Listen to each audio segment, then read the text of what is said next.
This is a relay project. Real Talk starts right now. Here's Ryan Jesperson.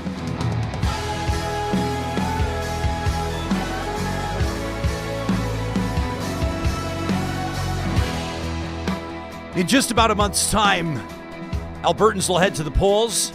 We're going to see significant changes in some of the cities, some of the towns, and some may stick to status quo. That's why we hold elections. There's battles for school trustees, and of course, the nation will be watching, in particular as Alberta's two biggest cities, Calgary and Edmonton, have absolute dogfights underway for that mayor's office and for their next councils. In this episode of the show, we're going to check in with two, pardon the phrase, underdogs, two candidates with legit platforms and hard-working teams that are certainly in the public eye, but they are fighting, they are clawing for every single vote. Neither of them are the incumbents, both of them representing perspectives that they believe will resonate with a majority of people. On the back nine of this episode, we're going to check in with Brian Thiessen from the Calgary Party. And this morning in our feature interview presented by Mercedes-Benz Edmonton West, and joining us live in the Real Talk studio in the historic Mercer Warehouse in downtown Edmonton is pediatric dental surgeon and candidate for the next mayor of Edmonton, Dr. Omar Mohammed. He's making his Real Talk debut. It's nice to see you here. Thanks for making time for us. Thanks for having me, Ryan. And I love the mug, keeping it real since 2020. Yeah, that's right. You mind if I take this home with me? I don't mind if you take it home. You can keep it. Very We'll good. let everybody know that you've left me with a few pairs, as a matter of fact, of your bright green, your signature neon green shades that say it's time to shine. You've been, first of all, let me just ask you right out of the gates, do you consider yourself to be an underdog? Do you bristle when I say that word? How do you feel about it? No, I actually don't consider myself an underdog. Nature being a pediatric dentist, I feel that I'm quite in tune with Edmontonians. I feel that I have something that the other candidates don't have. And that's that cavities don't discriminate. So I get to see every culture, every religion, every neighborhood, every socioeconomic status in my pediatric practice. So I feel that I'm more in tune with Edmontonians than are the other candidates. You'll find during elections, they'll go around, knock on doors, try to get the issues, put out surveys. I've done that, but I feel like I've already known that just by the nature of my practice, talking to all the families along the years. I see 150 families a week in my practice. 150 a week. That's right. You're not seeing 150 a week right now. I guess when No, you I'm do not. something like this, when you make a commitment to something like this, to seek an office like this, you got to make some tough decisions. And I want to clarify something. You've been saying you sold your dental practice. Is there an asterisk here somewhere where you sold it to your best buddy for $1 and you can buy it back for $1? What sort of commitment are we talking about here? No, sir. I went all in. Having a family, I'm married. I have 4 children at home. Pediatric dental practice, a lot of moving parts, and I want to run for mayor of Edmonton. So something had to give. And I wasn't my family. It wasn't going to be mayor of Edmonton. It was my pediatric dental practice. I did sell it for a really good deal. There's not many pediatric dentists in Edmonton. I sold it for pennies on the dollar because I'm all in for Edmonton, sir. So Wow. How much time? I mean, you got to put a lot of time and thinking into this. Have you been considering a run for mayor for quite some time? I mean, selling your practice with a lot of years left to go in your career is a big step, obviously, a decision I'm sure you didn't make lightly. No, I didn't make that lightly. But, again, seeing all the families I've seen in my practice, I hear all the issues, the hopes and hardships of Edmontonians. When families come in and they talk about not being able to afford groceries, problems buying affordable housing, that sort of thing. Coming in with a big abscess, face swollen out to here, not even able to pay for their child's tooth extraction. I asked myself, what's going on in this city? When I moved, I actually moved to Winnipeg for my residency back, and I graduated in 2016. That's when I saw the tents start popping up. And Ryan, I've been around the world since 2008 working on development and sustainability, helping other people break thresholds. And I really asked myself, if this is happening here in Edmonton, why am I doing that elsewhere? So, now's the time to do something, bring some of that efforts here to Edmonton. And that's exactly precisely why I ran and what my motivation is here. You've got a remarkable story, and I don't want to assume that everybody that's going to hear or see this episode knows what makes you tick or knows what led to you becoming the person that you are today. But you have shared about your own journey, your journey through some pretty significant challenges as a young person, including a period of time where you were unhoused. Can you shed some light on that period of time, what that was like for you and how that shaped your perspectives today? Well, absolutely. Yeah. First off, born here, raised in Edmonton, so this is where my soul belongs. But, growing up, I grew up in a lot of different neighborhoods, and I myself have had a lot of different socioeconomic statuses. Growing up, I was raised in Millwoods, lived in downtown. I've lived in Belvedere, downtown core, but I've also, from the age of 9 to about 17, I've spent times in shelters. I've lived in public social housing. Last time I slept in my car, I was 17 years old. And, we see the issues here in Edmonton, so I take a very personal take on that. And I don't accept now that there's 5,000 plus active homeless on our streets. About 50 children are sleeping unsheltered outside. To me, this is unacceptable that somebody can write down their name and that can still occur. We've got 47,000 unique Edmontonians using the food bank each month. That means about 200,000 of us are struggling to put food on the table. So I started questioning myself and wondering, because that's not the Edmonton I remember. Edmonton was a place where I was able to break a lot of thresholds through hard work, through dedication. I worked as a waiter, I worked as a mechanic, I delivered newspapers through university. I eventually became a pediatric dental surgeon with a thriving practice. But I don't accept that Edmonton's going the way it is, especially when we look around and we see a whole bunch of vanity pet projects going. To me, that's like buying a Ferrari when there's no milk in the fridge. If anybody did that at their house, that would not be acceptable. And I feel that City Hall is out of tune with Edmontonians, and I decided to run as an Edmontonian for Edmontonians. Okay, so vanity pet projects, what are we talking about? Well, for instance, recreation centers, I hate to create a misunderstanding. Recreation centers, first off, are important.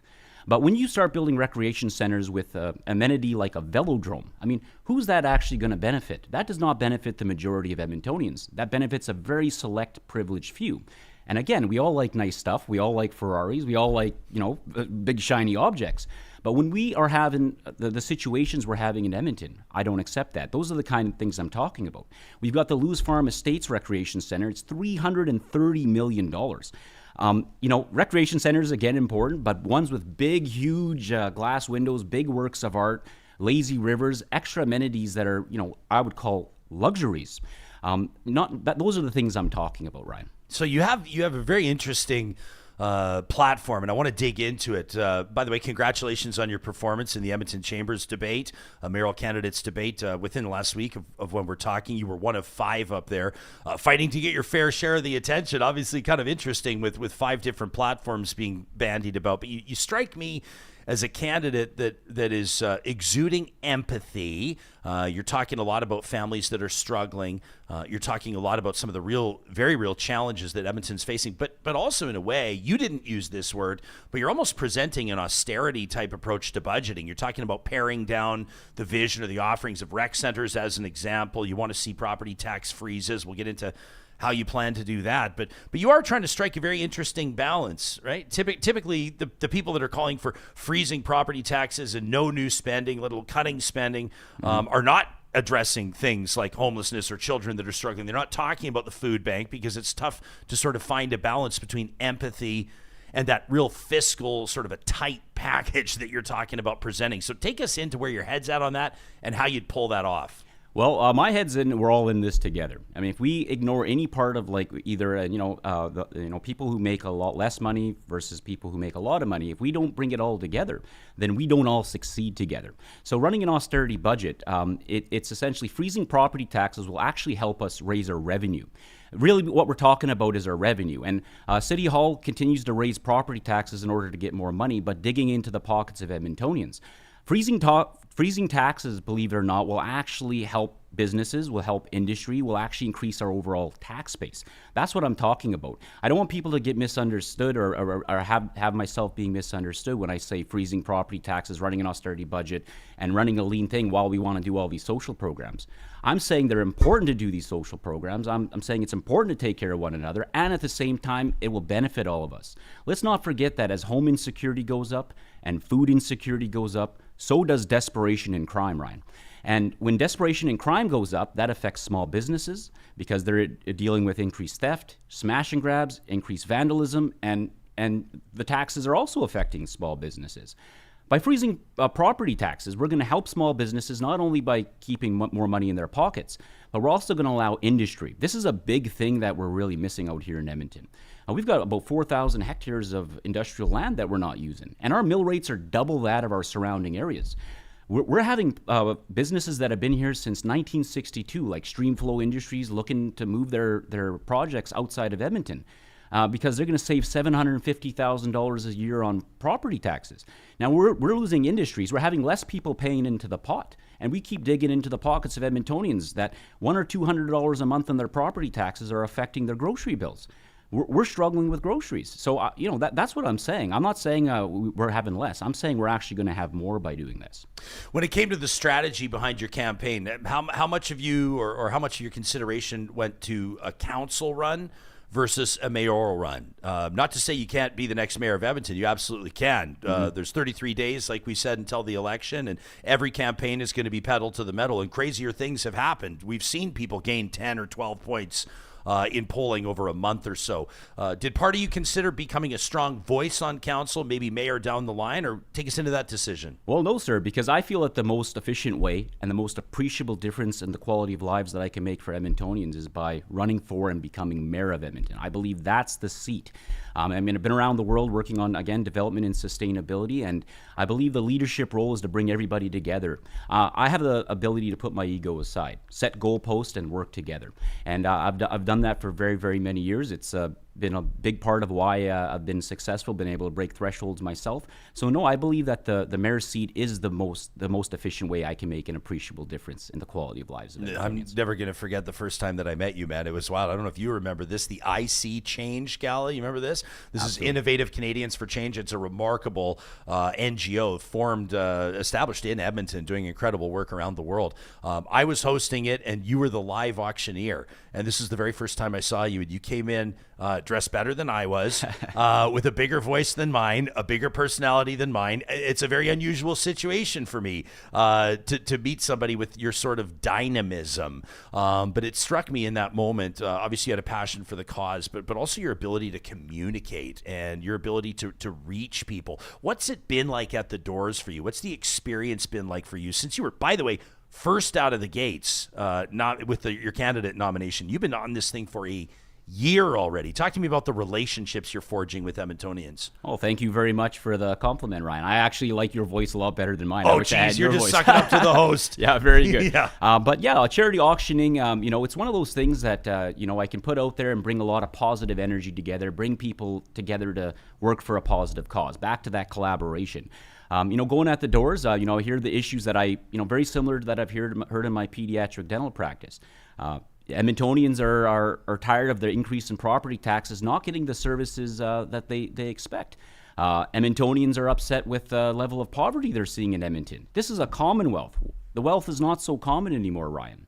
And, these are the kind of issues that I'm hearing at the doors. People are frustrated with all these big quality spends. Like bike lanes, for instance, is another big common thing that I hear at the doors. Plastic bags. They're tired of paying $2 for a single bag at the grocery store. They're like, what is this? We often forget these bags at home. And, people are frustrated, realize that this is not actually helping the environment. Remember those old bags we used to get?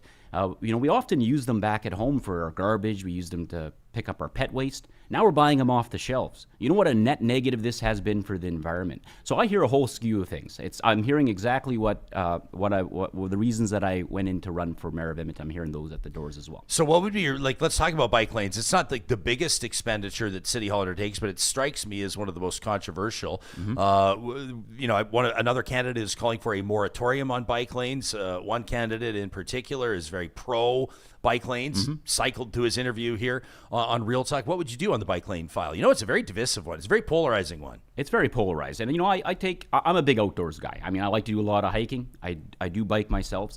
But I always say build them where they make sense. Downtown, White Ave, University area where people actually use them. When you're in 199th Ave and 199th Street where, less than 0.5% of people use them, It doesn't make sense to me. And we are spending a lot of money on bike lanes. The city plan says that we're spending $306 million of bike lanes till 2026. To me, that's unacceptable. Whether it's $1 that's wasted or whether it's $100 million that's wasted, wasteful spending is wasteful spending. I mean, we are a winter city. In the winter, minus 30, I'm not biking ever. So is not the majority of Edmontonians. And Ryan, we have to measure, even though bike lanes are a part of transportation, we have to measure the kilometers traveled. That's actually how you measure transportation, not the number of people using them. 99% of Edmontonians are traveling by motor vehicle. 1%, 2% maybe are traveling by bike, but the kilometers traveled are nowhere near what we're traveling by vehicle. I want to get to more of your platform. You got these 3 benchmarks. It's a very unique proposal that you want to put in front of Edmontonians, and I'm curious to see how you might deliver on that. I want to seek the details on this. We're talking to Dr. Omar Mohammed. He's a candidate to be the next mayor of Edmonton. You can check out his website, Omar4, the number 4, Omar4mayor.ca. More with Dr. Mohammed in just a moment. Don't forget, Real Talkers, you can always have your say by sending us an email to talk@ryanjesperson.com. Edmonton is here because the river is here. So we care for it, protect it, share it. The water of the North Saskatchewan sustains all of us. It's a big job to treat and deliver it, river to tap, to over 1 million people, so you can have and enjoy a glass of the Sask. On tap, made local by Epcor. Oktoberfest is back, friends, at your local Friesen Brothers starting this Friday. That's September 19th. Stop by to discover something new with seasonal German-inspired ingredients. They've got Spatzel going. They got mustard, sausage, pretzels. Find it all, but only for a limited time, so don't miss out. You can learn more about Oktoberfest by visiting Friesen Brothers' website. That's friesen.com, Freson.com. Kicking off this Friday again, September 19th. And don't forget, the first of every month, they'll knock 15% off every grocery purchase of $75 or more. Your next opportunity to save coming up October 1st.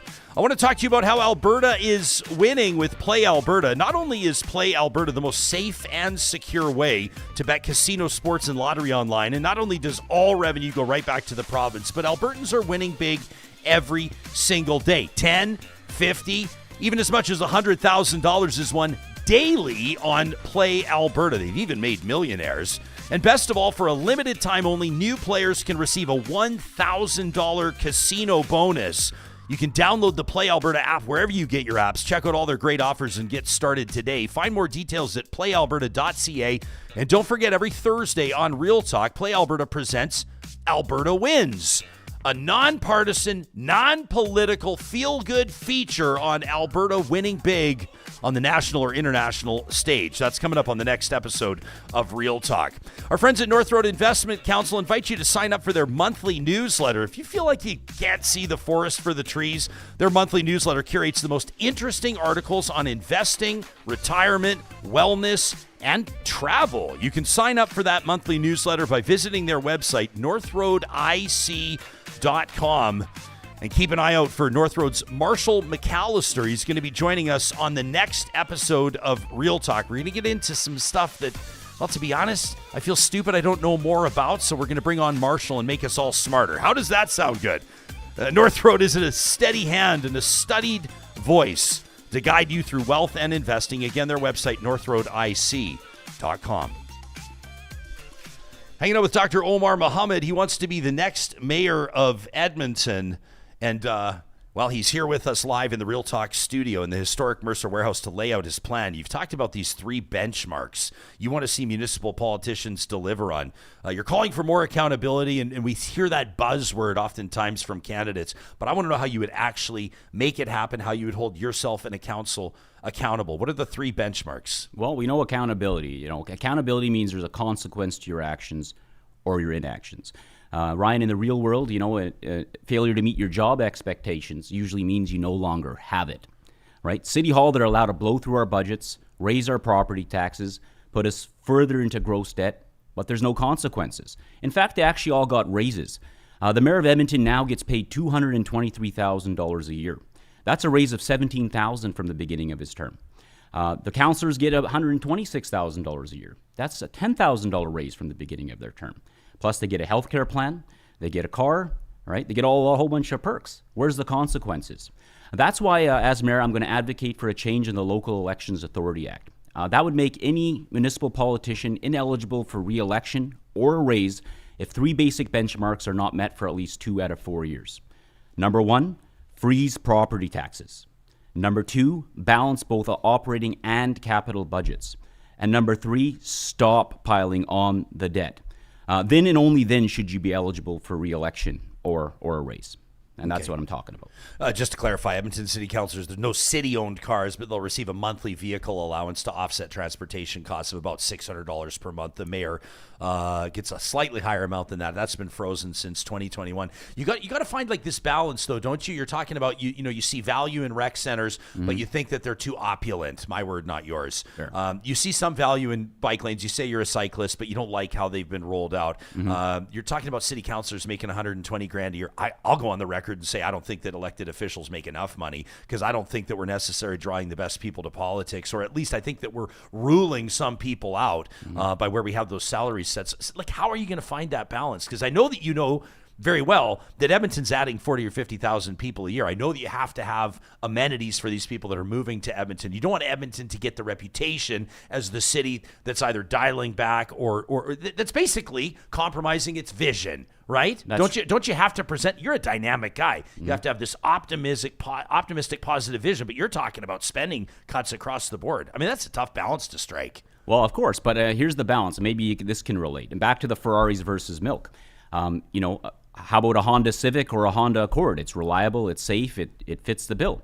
If you look at like other kind of recreation centers or fitness centers, for instance, like LA Fitness or Movati, those cost about $20-30 million, and they're really nice. I mean, compared to a $330 million rec center in one area. What I'm saying is we have to actually bring down the vanity a little bit into these projects, not build them like they're big works of art, like we do with our fire halls. Fire halls important. Fire halls that look like works of art when we don't have money doesn't really make sense. You got to run this just like we run our household.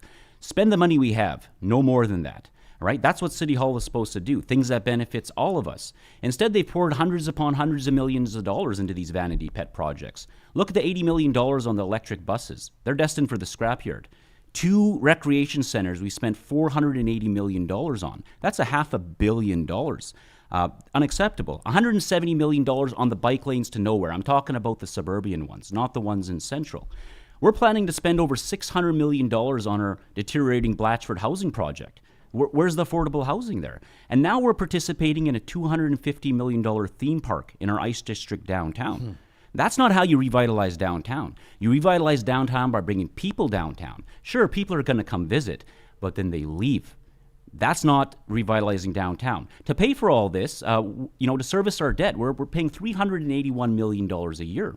That's our 3rd largest expense under Edmonton Police and Public Transit. Property taxes are up 22% in the last 4 years, up 40% if you account for property tax assessment values.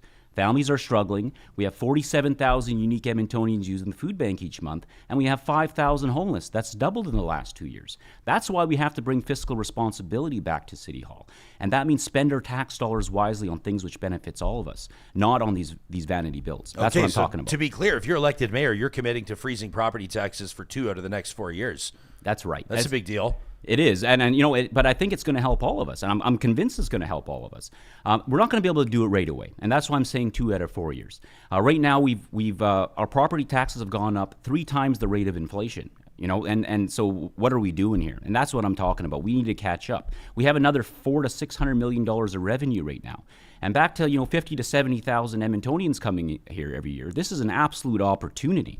They're coming with their money. They're coming in with their ideas. We need to support businesses, and we need to support our economy this way by increasing the number of taxpayers, the non-residential and residential tax base. This is how we get more revenue, not by increasing property taxes. Into our live chat powered by Park Power, Jordan says, I have a big bag full of reusable bags in my vehicle. Jordan, so do I. Chad F says function has to mean more than form when it comes to budget. Says you can still have a beautiful building without blowing budgets out of the water. Tony wonders, if you are going to freeze property taxes for 2 years, then what services are you going to cut? Well, that seems to be a big misunderstanding, because I'm saying to pause all proposed non-essential major capital projects. And people automatically assume I want to cut services. And, I'm new to politics, and maybe that's what other politicians do. I'm actually talking about bolstering services.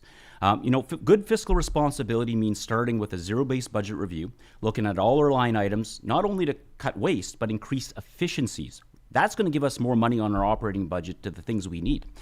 Second of all, when I say pause all proposed non-essential major capital projects, I'm talking about the vanity builds. But we also got to look at the ones that I'm not going to be able to stop and find efficiencies in them. And back to the last thing, and I'll mention it again, is we need to increase our non-residential and residential tax base. This is all combined going to actually give us more revenue, more efficiencies, and actually bolster services. I'm not talking about cutting our core services. I'm talking about improving them.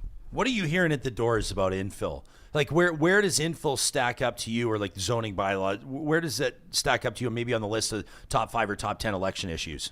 Most doors not. In certain areas, of course, where the infill, in Crestwood particularly, and I agree with them. If you're trying to grow tomatoes in your garden, and you've got a big monstrosity beside you, and now you can't grow your tomatoes, or you have more people around, and there's no parking outside, I get it. But at the same time, we do have a lot of people coming to Edmonton. And so density is going to be a natural result. Urban sprawl is not the answer. We don't have the money to actually build that way.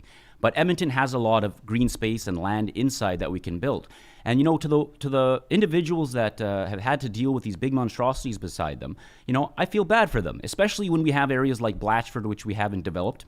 Especially when our quarters could be developed a lot better. We have other areas where we can actually alleviate some of this density increase that we're coming with. So infill does work, but the methodology doesn't work. And so that's why I'm saying that we cap the mid-block builds at 6 units, but with parking requirements. Okay, that means 1 parking stall per unit, and they can be in tandem, but regardless, that's going to actually mitigate the size of the actual builds in total, so that we don't have these big, huge monstrosities blocking sunlight for tomatoes.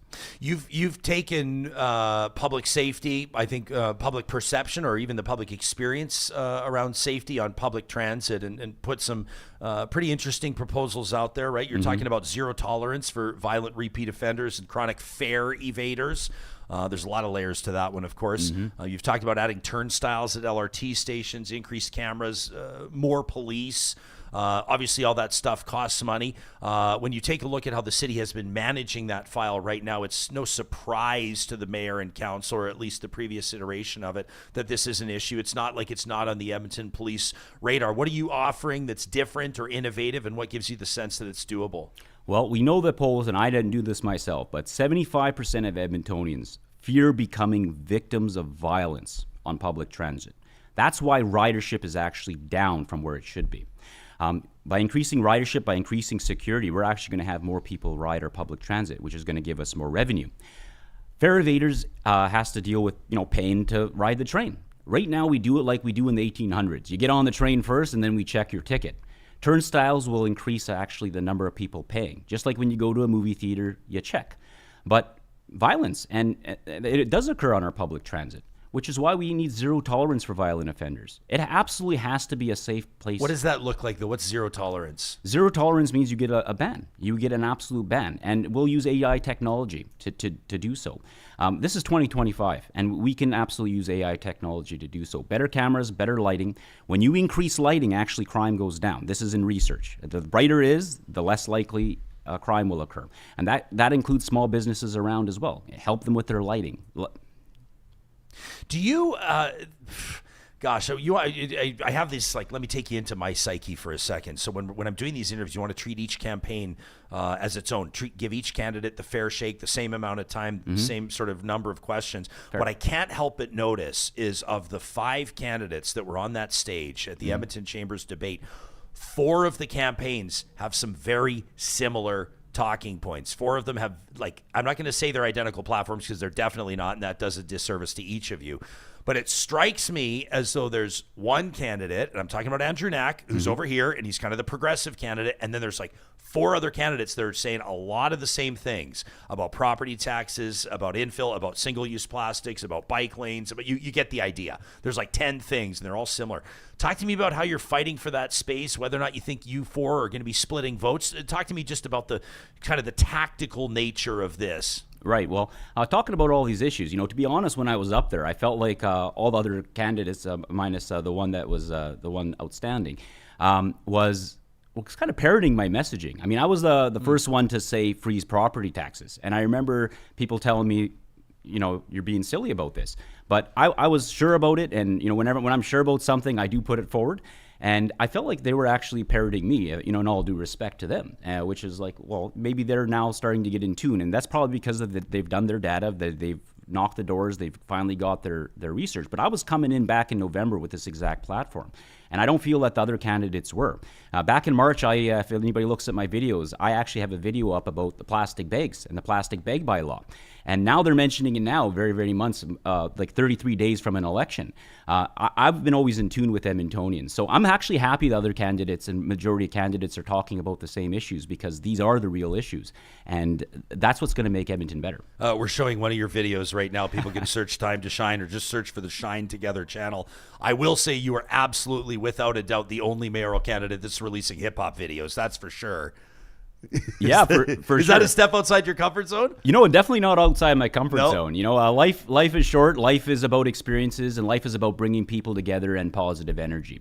And, when something pops in my head, if I feel like it'll inspire people or bring people together and increase engagement, then that's what I'll do. Historically, we know that in municipal elections, voter turnout is real low. Yeah. So if you look at my videos, especially my early videos, they're really aim to increase engagement in people, because when you engage people, you go where they are, you speak their language, you become engaging. That's going to make people care. And my hope is actually that people will now turn out to the elections, turn out to the ballots. And I think that's healthy for democracy. So that was my aim to do that, and why I did that, and why my videos are engaging the way they are. But if you look at my later videos, you'll hear a lot more about my policy. And I hope you tune in and vote on October 20th. Yeah, people can absolutely, of course, follow you on Instagram as well at Omar_4_mayor, and we'll have that in the show notes for people to do so. And you've been putting a ton out there. I don't know that anybody's working harder on social media than you are, and I'll credit you for that for sure. I want to wrap by asking you about Edmonton's relationship with the province. We had the Premier on in a recent episode. And obviously talking about Alberta's relationship with Ottawa, but there is another level of government at play, and Edmonton for the past number of years has really struggled to find that sweet spot where there are positive negotiations with the province, where Edmonton's autonomy or jurisdiction is being respected, not limited to Edmonton, but Edmonton is probably number one on that list. How do you perceive that relationship, and what would you be able to do as mayor to improve it? Well, I'm new to politics, but I do believe in collaboration. If you look at my slogan, it's time to shine. Let's shine brighter together. I believe the job of mayor is to actually set goalposts for the local municipality and go from there. But we need to be better partnerships with the provincial government. Okay, and one of the things that really got me going here running for mayor is when I work with an anesthesiologist in the operating room on children, and I heard about a toe that was cut off. And then I started saying, excuse me, there was a toe cut off, and how many of these occur every year? And I heard there was 110 in our homeless population last year. So I immediately think that we are actually bad partners to the provincial government, because I know that's the Alberta government that's paying for this in our hospitals. It's $3,500 a bed per night. These are generally patients with poor wound care, a lot of mental health disorders. They're addicted to drugs, while a lot of Edmontonians are waiting for care. And there's the limiting factors quite often anesthesiologists.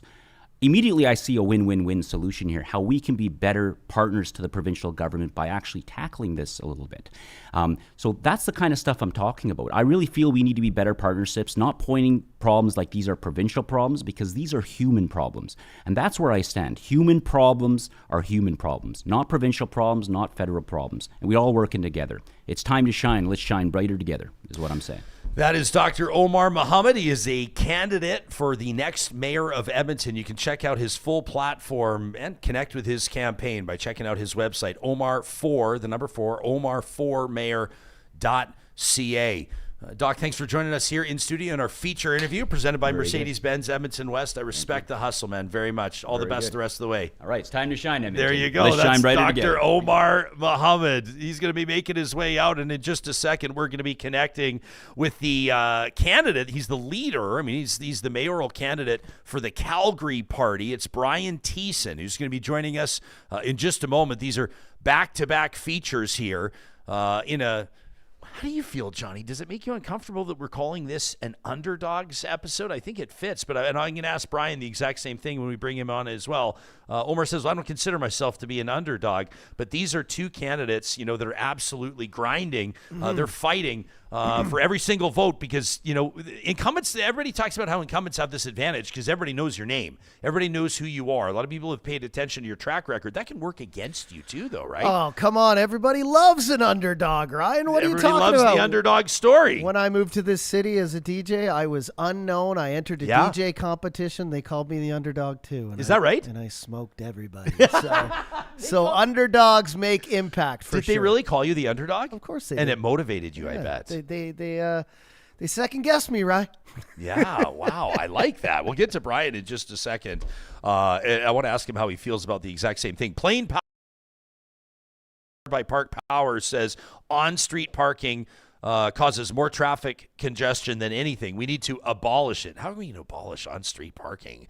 I see some others are, obviously have different takes on how to address housing crises and the crunch. I do think that this infill issue, the zoning bylaw issue in Alberta communities, in particular Calgary and Edmonton, where we've really seen this play out, is a big election issue. And our next guest, Brian Thiessen, who we'll get to in just a bit, is swimming against the stream of a lot of the other messaging when it comes to those candidates. We're going to check in with Brian in just a quick second. It is Wednesday here on the show, and you know what that means. Every Wednesday, our friends at Tourism Jasper remind us of the incredible experiences that are waiting for us. Albertans and visitors from outside the province, from outside Canada, making Jasper an incredible stop on their journey through the Canadian Rockies, and this is a wonderful time of year to do exactly that. They call it shoulder season. Golfers, hikers, very familiar with this, of course. This as the seasons start to change, those larch trees start to absolutely explode with those vibrant yellows, those kind of signature yellows. You've still got time to get out on the golf course or to hit your favorite hiking trails. Maybe to get into the water. Of course, we've just had some beautiful weather over the past while. Maybe some rafting on the Athabasca River. Or maybe a canoe paddle on Lac Beauvert. But of course, we also know, too, that soon as the seasons change, those beautiful mountaintops will start to become snow-capped again. So we want to make the most of the time that we have. And as Jasper is Alberta's and, of course, Canada's playground, one of the things that I would point out, if you're sort of on the fence right now, thinking maybe you got an open weekend coming up, looking to do something spontaneous, there are, as a fact, less crowds in shoulder season. A lot of those big summer tour buses have made their way through. The highways have a little less traffic on them, which allows for more leisurely paces. What about a Jasper motorcycle tour? Hey, that fall air hitting your face. You can ride in the sidecar. They've got a business in Jasper that does exactly that. You check out those Jasper motorcycle tours, just absolutely beautiful. But you've got sort of the ideal time to reconnect with nature. And I want to make sure in particular that you have the Jasper Dark Sky Festival on your radar. Coming up about a month from now, approximately a month from now, from October 17th to 26th. Jasper, as one of the largest, as a matter of fact, it's the second largest dark sky preserve in the world on planet Earth. Jasper rolling out the red carpet to astronomy enthusiasts and to perhaps those of you that maybe not up to speed 100% on the constellations or all of the facts, but what you do know is that every single time you look up, whether it's those beautiful, bright stars over Jasper, or maybe you're lucky enough to see the Northern Lights, you know that it takes your breath away. The Jasper Dark Sky Festival, celebrating 15 years this year, provides so many opportunities for adventures under the starry skies. If you check out jasperdarksky.travel on the website, you can check out the festival information. They got a ton of resources there, and you can check out the list of speakers. And this year, they're bringing in some incredibly enthusiastic and knowledgeable voices, including Alan Nursall, who's going to be out there for that popular trivia night, the president and CEO of the TELUS World of Science in Edmonton. He led that Aurora project, that like $42 million Aurora project. Hosted the Alan Nursall Experience on Discovery's Daily Planet for more than 20 years as well, widely recognized for his passion for the sky, for the stars. Andrew McDonald's going to be there as well, director of AI and autonomy with Mission Control, talking about spacecraft autonomy. How cool is that? Emma Lanehart is going to be out there. You probably know her as program planning control manager with NASA's Gateway program. How wild is that? 4 international partners, $10 billion in potential value here. She's going to be talking about getting that space station in orbit around the moon, that Artemis campaign, Artemis, going to be absolutely amazing. Jessica May Stover will be there with Stories of the Universe. She's the author of Impress, of The Seventh Surge, that sci-fi novel series, Astral Fall. Artemis Eternal as well. She's the screenwriter and director of that sci-fi fantasy movie. Jim Ellis will be there from Calgary Institute for the Humanities. Keith Sidwell talking about the mythologies of outer space. Chris Lenhart talking about space, the future of medicine on Earth. Kyle Flemmer talking about Supergiant's story of the universe. You get the idea. Speaker after speaker after speaker. So many opportunities for you to broaden your understanding of space, of the stars, of that sort of celestial blanket above us, of course, that takes our breath away every single time. You can plan your Jasper getaway right now. Take a look into accommodations, maybe browse some of those new culinary offerings out there in Jasper. I popped into Otto's Cash as we were passing through Jasper a couple weeks ago. Grabbed an amazing sandwich, a nice latte. What a beautiful offering. I'm so thrilled to see new businesses opening in Jasper as that town continues with open arms to welcome visitors from around the world. There's nothing like fall in Jasper, and you can experience it for yourself. Of course, again, jasper.travel, the main hub for information for bookings as you plan your next Jasper memories, and we'd love to hear about them.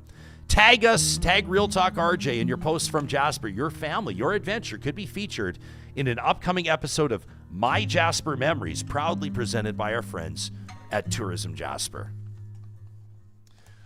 We turn our attention south from Alberta's capital city to Alberta's most populated city. Of course, that's Calgary, and there is a serious race underway for the next mayor of Calgary. You've got the incumbent running. You've got serious challengers running. And if the pollsters are correct, everybody, at least the ones that you've heard of, are within striking distance of becoming the next mayor of Calgary. Brian Thiessen wants to be exactly that. He's the leader of the Calgary Party, and he joins us live. Brian, thanks for making time for us. How's your Wednesday morning to this point? How's the campaign trail?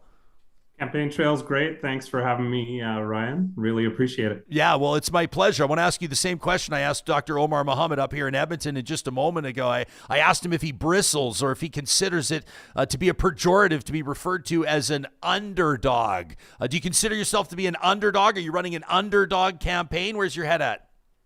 No, I don't think it's an underdog campaign. There's 5 people in the mix. 50% of people, Calgarians, haven't decided. So, the winner right now is undecided voters. And really, we're all grouped within 10%. So there's 5 main contenders, and I'm one of them. But yeah, I'm a fighter. I'm looking forward to pulling this thing out of the hat. I've got the team that's won the last 4 mayoral campaigns in Calgary. So we got a plan and we're executing. How would you, for audience members that maybe aren't familiar with your campaign to this point, they know that the election's coming up in just over a month, and so they're going to start studying up. But what is it that sets your campaign apart? How are you most different from all the other names they're going to see on that ballot for mayor? Well, first of all, I've got 30 years experience leading organizations. I've been managing partner of a national law firm, chair of the Calgary Police Commission, and my day job is an employment lawyer, is teaching organizations, leading organizations through dysfunction. So I'm pretty well prepared. My clients all think I'm well prepared for this job. But I think most importantly, I started from how do we build a team? And so I built one. We formed the Calgary Party. I have 14 candidates for all 14 wards in Calgary. So we actually have a fully functioning team in place, and we're running in every ward in Calgary, and we're the only people doing that. And then we sat down and did the hard work of working together for the last 10 months, hammering out policy on public safety, transit, critical infrastructure, and so we've really got we've got toolkits on every area, over 100 pages of policy, toolkits on each of these so people can see our policies. So we've built something from the ground up over a 10-month period that's pretty remarkable, and we're the only people to do it. There are, candidates that believe that municipal political parties are not serving the province well. I'm trying to dial back the hyperbole. I was going to say the worst thing that happened to Alberta politics in a long time, but that might be a little bit dramatic. But no, you don't feel that way. Why do you believe that the party system can better serve voters? Why are you spearheading the Calgary Party? Listen, I was with the 70% of Calgarians and Albertans who didn't want municipal parties, but the province introduced them over our wishes. And so as a lawyer and a critical thinker, I looked at it as glasses half full. What good things could you do with a municipal political party? And that's build a team, hammer out really good policy, and present an option for Calgarians. And listen, the other option is letting the premier win and dictate who the mayor of Calgary is going to be. And, she has her choices. And this is, about reducing the opportunities of incumbents. But let's be clear, the premier also wants to take over Edmonton and Calgary City Council. And so we don't think that's appropriate. We think the mayor of Calgary should be independent, have one client, and that is Calgarians, and negotiate the best deal on behalf of Calgarians when dealing with the province and the federal government. How would you do that? Like, it sort of sounds to me like you're not exactly thrilled with the UCP's track record to this point. The relationship between the municipalities and the province is strained at best. Calgary's seen that manifest itself in the Green Line. I know that it would be probably described as interference by municipal politicians down there. There's been jurisdictional challenges. The province has been weighing in a number of areas that, of course, mayors and councillors have spoken out across the province saying that the province has no jurisdiction there. It doesn't strike me as a relationship that's heading in a positive direction for everyday Albertans. How do you approach that, or how do you change that in a positive sense? Is it possible? It's absolutely possible. And, I would start with, it's not too much to expect from the premier, the same amount of respect that she demands from the federal government as a municipal government, right? So she's constantly talking about the federal government interfering in provincial jurisdiction. And then the province turns around and interferes on things like photo radar, bike lanes in the municipal realm. But let's take a step back. I'm a negotiator. I sit down every day across the table from someone who believes they're 100% correct, and I believe I'm 100% correct. And we have to understand one another's priorities. And when I was chair of the Calgary Police Commission, you both report on budget to City Council, but you also deal with the provincial justice minister. And I had both an NDP and a UCP justice minister when I was chair of the Calgary Police Commission, and I spoke their language. It was a different language. I worked equally well with both. Listen, friends are going to disagree, and we're going to have differences of opinion with the province. But I need to reflect Calgarians' priorities. And the number one way that I need to do that is the 1/3 of property tax dollars that the provincial government takes out of Calgarians' pocket every year, and Edmontonians, by the way, and we don't get it back in the way of services. And then they've turned around and they've cut those services that they're providing and downloaded more of those costs. So, for example, this year in Calgary, the downloaded costs from the provincial government already have created a 6% property tax increase just from their third that they've downloaded. So I'm going to negotiate a new city charter with the province where they respect a new modern way of dealing with municipalities, negotiating a new relationship with the province where they respect municipal jurisdiction and ensure that Calgarians want the 1/3 of Calgarians' property tax that goes to the province each year and we don't get back. I want to return that to Calgarians and ensure that Calgarians' property taxes are spent in Calgary on Calgarians' priorities. How do you feel?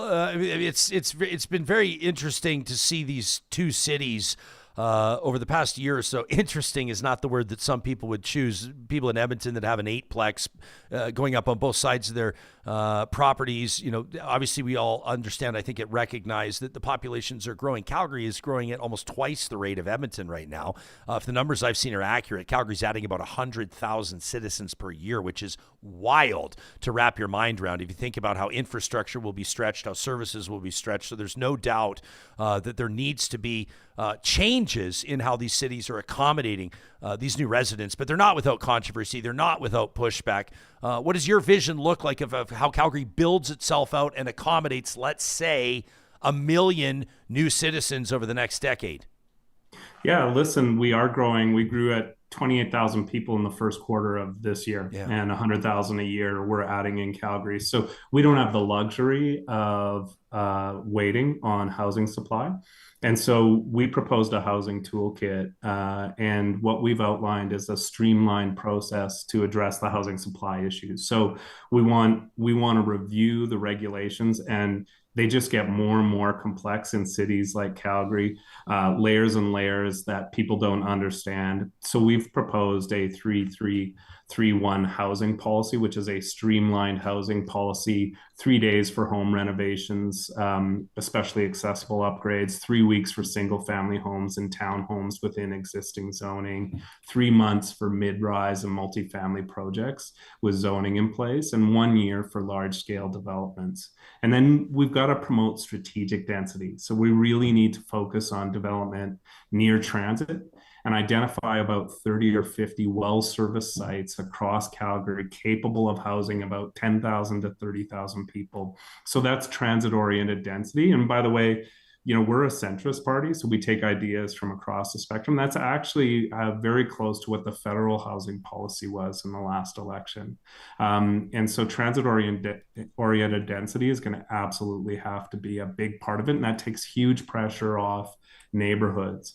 And then we have to respect and support respectful density. So gentle density, like semi-detached homes and fourplexes in established neighborhoods to reverse population decline. You know, in Calgary, we have what we call the donut between downtown and the suburbs, which are actually doing a great job, suburban developers, of increasing density. We have these wonderful neighborhoods, but they're 50 by 100-foot lots with, you know, a retired couple or a single retired person in them. And they're about 30% below peak density in the 80s. And so we need to look at gentle density in those neighborhoods. So really, you know, duplexes, fourplexes, semi-detached homes, but we can have that discussion in a respectful debate around housing and build the housing supply we need. Huh. When you say you're a centrist party, it's like music to my ears. And then I'm sure you've heard it from people, and I've heard it from people too, that don't believe that centrists can win elections anymore. Everybody says that everything is so polarized. They say that you've got to, you know, it's got to be like everyone's got their flags, everyone's got their teams, and they're not only cheering for their own team, but they're cheering for the demise of the other. When you describe it as a centrist party, what does that mean to you? Is that? I mean, we say common sense in politics a lot, but that's what centrist kind of means to me. What does it mean to you? Yeah, listen, I was part of the Alberta Centrist Party. I was a founder of that party. I'm a dyed-in-the-wool centrist. I believe that good ideas come from across the political spectrum. And I remind people that I think politicians have gotten it wrong. In my business, you know, where I'm whether chair of the commission or managing partner of a national law firm, we get together every day from across the political spectrum. We look at the organization's priorities, and we take the best ideas and we implement. So I think businesses, not-for-profits, all of which I work with and advise, get it right every day, and they build consensus and they accept good ideas from across the spectrum. And I think politics needs to get back to that. And when I say, you know, we're a centrist party, I have members counselors running under the Calgary Party banner that are card-carrying UCP members. I have card-carrying NDP members, card-carrying federal Liberals, all working hand in hand, hammering out policy on things like public safety. We're building the bicycle while we ride it, and we've built some really thoughtful, great policy because no idea is rejected because it comes from the ideological left or right, provincially or federally. We bring in good ideas from across, and we've built really great policy on that basis. Has it taken some getting used to for some of your candidates, do you think, to be around the table that might otherwise be perceived as their political enemies in a collaborative spirit? It's got to be I hate to act or pretend like I think that this is something unusual. This is, I think, where we want our politics to go, but it's not exactly the norm right now.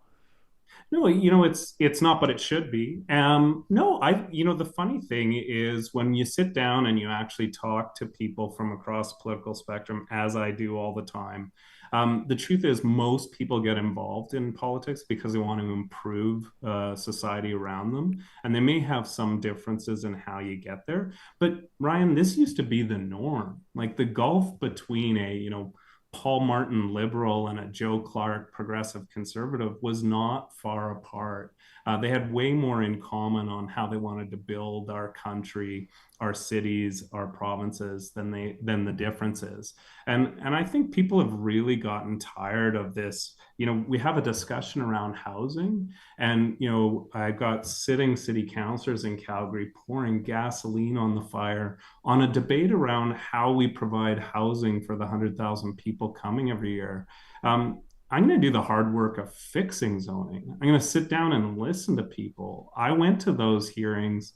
I talked about zoning, and more importantly, I listened to the people that spoke for and against, and they were all reasonable citizens with valid concerns. Yeah. They weren't NIMBYs on one side, or tone deaf, going to bulldoze and build sixplexes on the other side. For the most part, what we had was people who wanted to address an issue, but also cared about their neighborhood. And if we listen to one another, in our case, I know Edmonton has a different debate, but in Calgary's case, I'm suggesting doing the hard work of fixing zoning, like referring it back to our housing committee, actually listening to citizens, which wasn't done on the first round, and having a discussion that incorporates people's valid concerns about their neighborhood character into a zoning approval process that shaves 6 months off the approval process, which nobody cares about until you tell them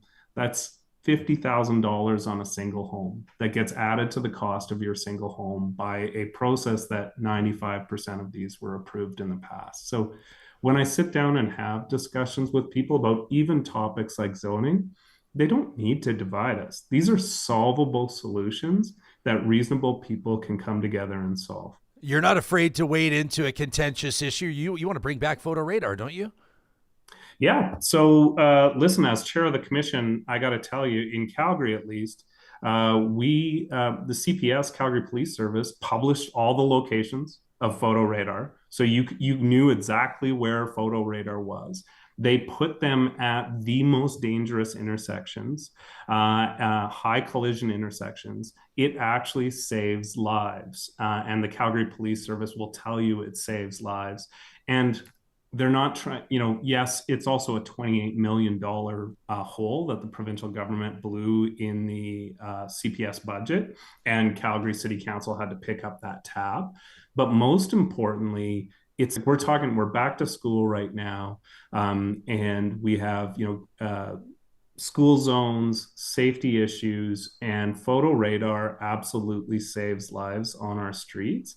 And more importantly, it should be a decision made by the police service in Calgary and Calgary City Council. I get it. I get, people hate getting a photo radar ticket, and it's an easy political win for the provincial government to step in and legislate on that. But the Calgary police are asking us for a tool that will save people's lives. And we have, just in the last month, had incidents where people have died at intersections where photo radar could have saved those lives. So I'm a big fan of, traffic safety and providing the tools to the Calgary Police Service that they need to ensure we get to work, to home, our kids get home safely. Brian, my very first job in media, 1999, Calgary Herald, editorial assistant. My job was to enter the next day's photo radar locations onto, I think it was page B2, if I remember correctly. That was one of my very first jobs. So I'd call all my buddies and let them know where they were going to be, like we had some sort of privileged information there. You won a Calgary Award. It was about 5 years ago, Citizen of the Year, which is no joke, for your work on the Calgary Police Commission. How did your experience there, how did the insights that you gleaned there shape how you feel today about public safety, safety downtown, safety in the suburbs, police support, safety on transit, and the like? Yeah, so thank you for mentioning. And it was a really nice thing to receive at the end of 4 years as chair of the Calgary Police Commission in 2020. It really did shape my view. I went on to the civilian oversight body for the Calgary Police. You're not allowed to have, experience in criminal or policing. You're supposed to be an independent civilian body. And I learned a lot about how CPS functions and a ton of respect for the hard work they do keeping us safe. And I also learned a lot about police oversight and how necessary it is. But on public safety, I would say a couple things. I did a lot of ride-alongs, walk-alongs in downtown Calgary. And the Calgary Police Service often said, you can't police your way out of this issue. And the issue being mental health and addiction supports that are needed downtown. So when we sat down to develop our public safety policy at the Calgary Party, we started with a conversation with 30 mental health and addiction agencies working downtown and on the streets and on transit right now. And they all said, focus on three things: a housing first strategy, so housing the homeless. And the good news is it's been done. It was done in Finland. It saves about $100,000 per person per year by providing housing, as opposed to putting them through the justice system, the healthcare system, and emergency response services, not to mention the significant impact it has on EMS, fire, and police. So housing first strategy, which is essential. Second, 24/7 mental health and addiction supports housed with Calgary Police and Calgary Transit Police. And the good news here is in Calgary, Alpha House does that already. They're called help teams. And what the agencies, their fellow agencies said is, don't reinvent the wheel, fund them. Fund them so they can not just operate during working hours, but they can operate 24/7. And then I sat down with the entire executive of the Calgary Police Service a month ago, and I talked to them about our priorities. And I said, here's our plan on public safety. What do you think of it? And the police service said, Brian, not only do we support it, but we worked on this for 4 years. It was called Reach Up. We were ready to execute a 150-bed facility with Calgary Police Service, mental health and addiction experts, ready to roll out in the Beltline. And it's been sitting at City Council for a year. So they told me not only do they agree with our policies, but they can roll it out on day one. So these are real effective policies that can be rolled out immediately, that the Calgary Police Service, mental health and addiction experts all agree with. So I think we've developed a really solid plan for actually addressing public safety issues that are of concern to Calgarians. Brian Thiessen is our guest. He wants to be the next mayor of Calgary. He's leading the Calgary Party. I want to ask you about your vision for the future of my hometown. Always loved Calgary. And obviously it's been one of the most, I think, dynamic urban centers in North America, let alone Canada. But there is an energy transition happening, and this is always a very fascinating subject to discuss with politicians, with business leaders. Calgary, I know that was very proud many years ago when it officially became home to more corporate HQs than any other urban center in Canada outside of Toronto. That was a really big deal. Calgary had declared a climate emergency a few years ago, and council has backed some net zero targets. I'm curious to know your thoughts on that and how you would strike a balance between Calgary's identity as an energy capital and that global push, that global transition that's happening.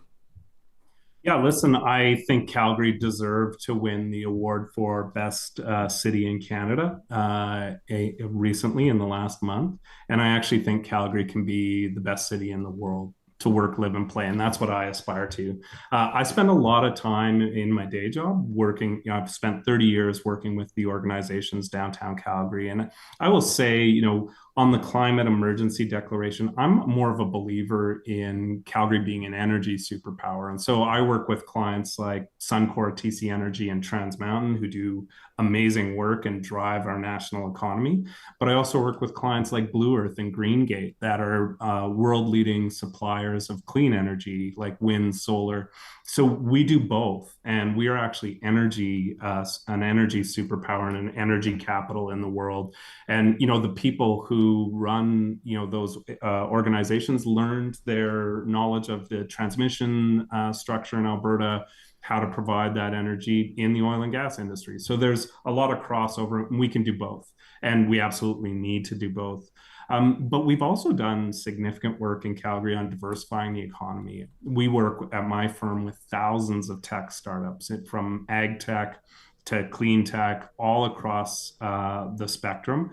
And we need to continue that diversification, which we're doing. There's amazing opportunities as, Prairie Can, creating the largest inland port for Calgary so we can be a North American hub for shipping. There's also, industries like defense. As we spend 5% of GDP on defense, Calgary and Edmonton are gateways to the north. When the chair of NATO came to Canada, they came to Calgary and Edmonton, and as they traveled to the north, and they see us as a huge opportunity for investment in defense industry spending, which would be a massive boon to the Alberta and Calgary economy as well as Edmonton. So we have to think globally. We also have this opportunity, when we talk about growth in Calgary and 100,000 people coming, that's a problem a lot of cities around the world would like to have. So it's a problem. We have to solve it. We have to provide the housing for those people, but it's an opportunity. As we look south of the border, there is a great opportunity for Alberta and Calgary to attract world-class talent in tech and other industries to drive our economy forward over the next 20 years.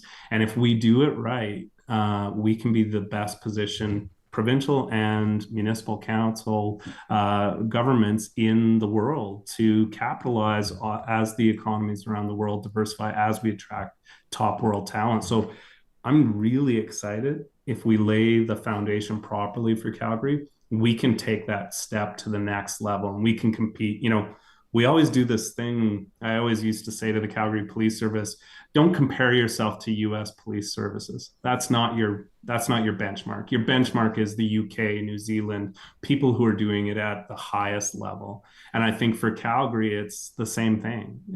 Let's not look just across Canada at, are we doing public safety slightly better than Vancouver or Edmonton or worse? Let's look to the world-class cities around the world and aspire to be the very best economy, the most welcoming, most diverse in terms of economic progress. And I think if we do this right, we can lay a foundation for 30, 50 years of amazing growth and opportunity for Calgarians. So our kids who go away to university around the world want to come back and say, this is the best place in the world. I want to start my business here. I want to set down roots. And so that motivates me. Yeah, I share your optimism around Calgary. Do you think Calgary's losing its affordability advantage? I'm seeing what's happening in the housing market. My brother and his wife just went through the process and landed in a wonderful bungalow that was probably 3 times what it cost 15 years ago. It's a bit of a different story. Calgary's housing market is much more heated than Edmonton's, and people in Edmonton are talking about how they feel like they're being priced out. It's a bit of a trade-off, isn't it? When you're adding 100,000 people a year and when the city's really booming, there are some things, on the pros and cons list that make it tougher for a lot of people as well in everyday life.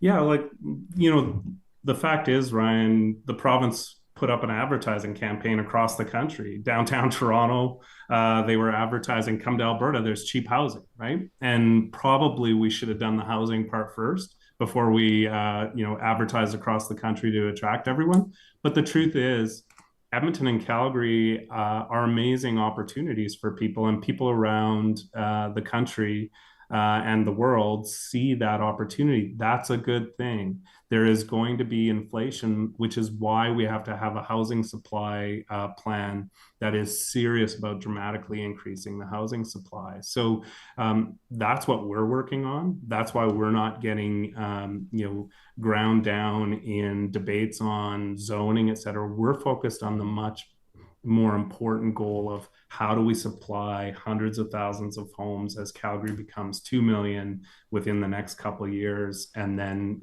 on the way to 3 million people.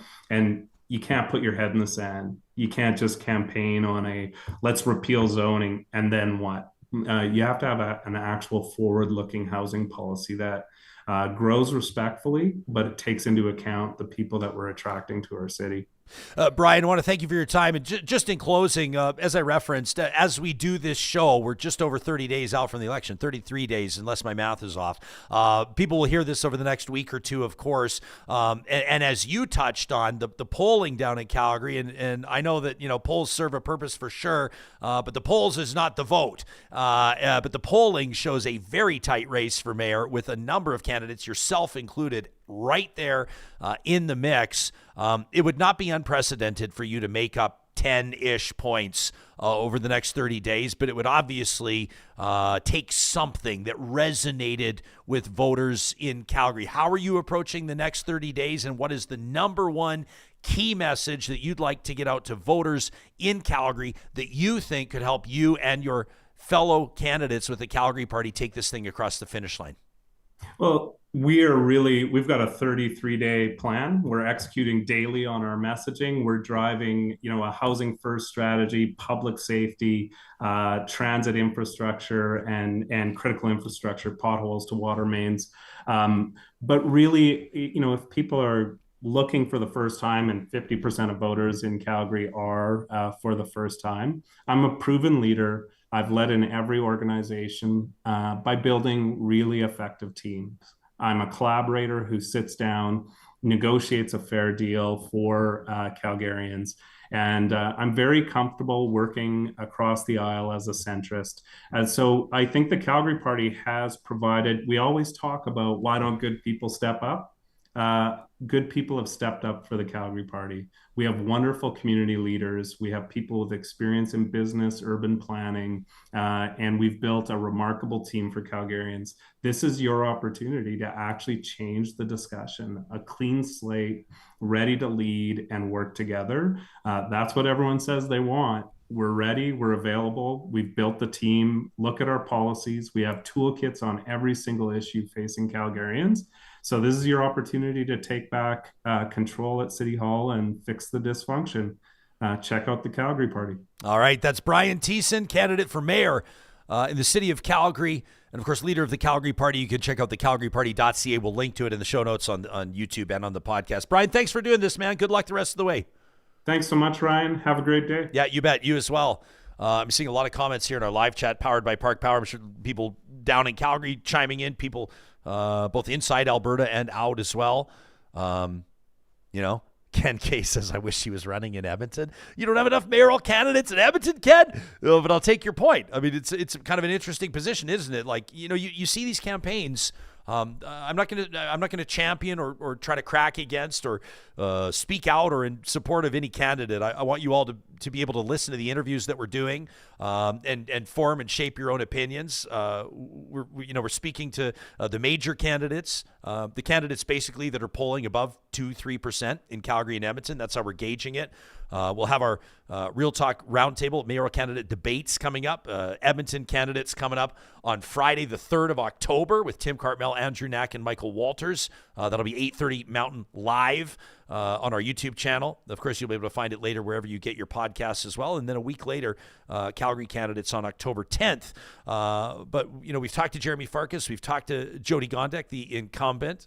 We've talked to Brian Thiessen. We're going to be talking to Sonia Sharp early next week, city councilor. She also wants to be the next mayor of Calgary. And up here in Edmonton, Raheem Jaffer's joined us. Dr. Omar Mohammed today. What a dynamic personality around the table, right? He's pretty, wild. Yeah. Cartmel, Walters, and Knack all launching their campaigns here on Real Talk. So we want to make sure that you have basically, 25 to 30 minutes with each of these candidates to kind of understand what makes them tick.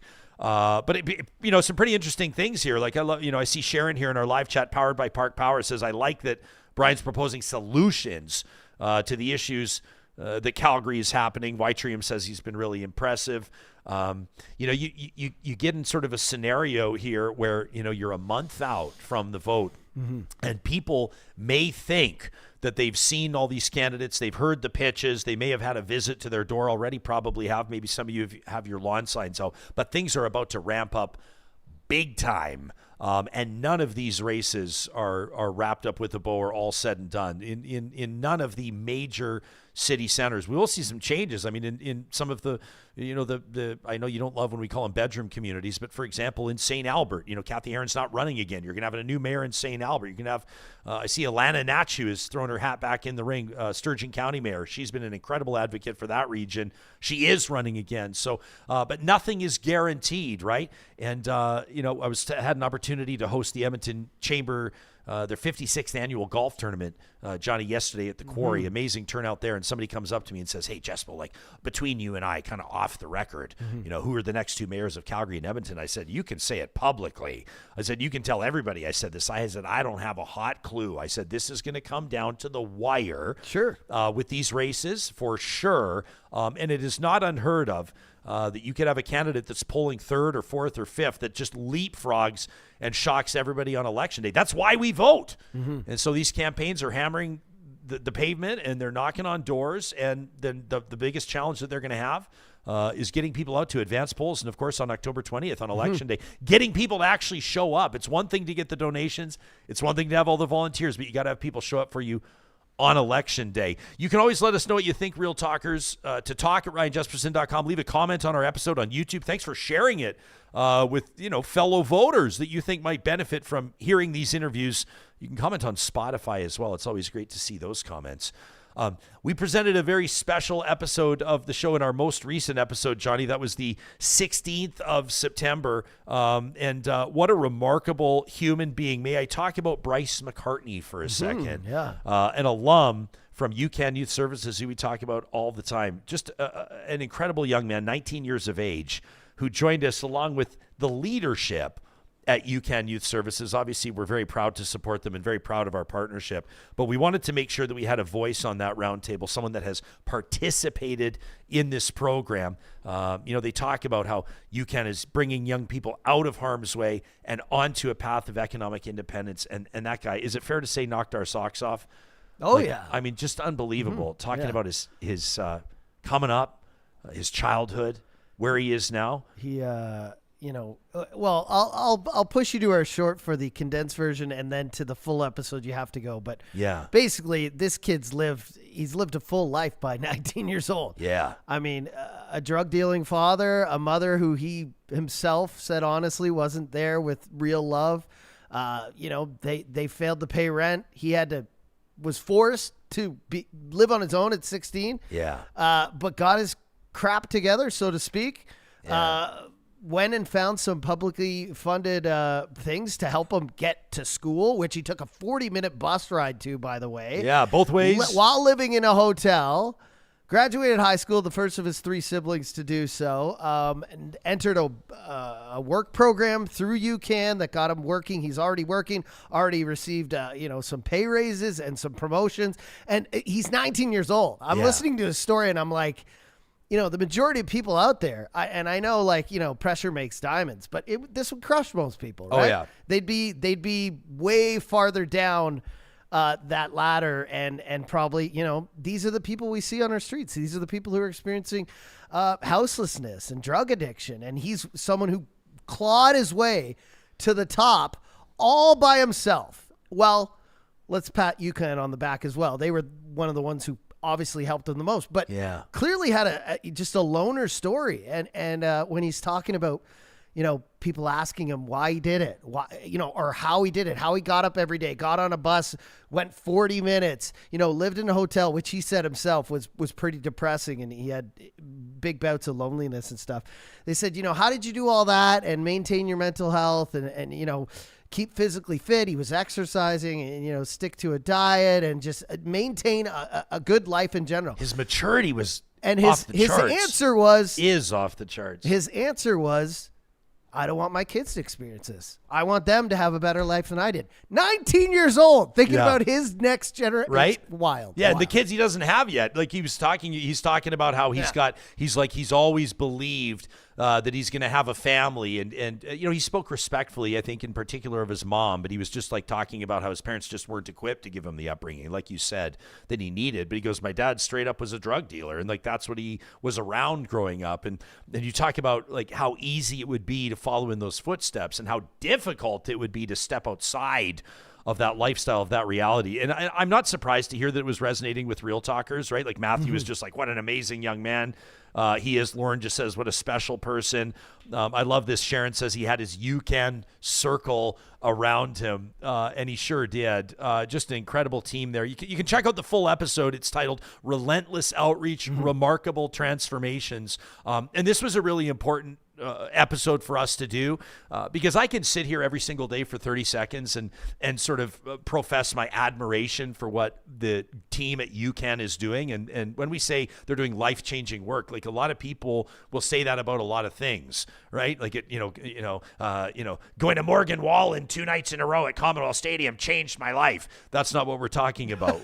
We're talking about young people that are like in and out of the justice system, in and out of of cop cars, young people being exploited. I mean, I know it's heavy subject matter. Human trafficking, people that are being sexually exploited, people, 12, 13, 14-year-olds that are living on the street, stealing to survive, these types of things, and the programs that UCAN has put in place, and then their employment placements as well, these partnerships.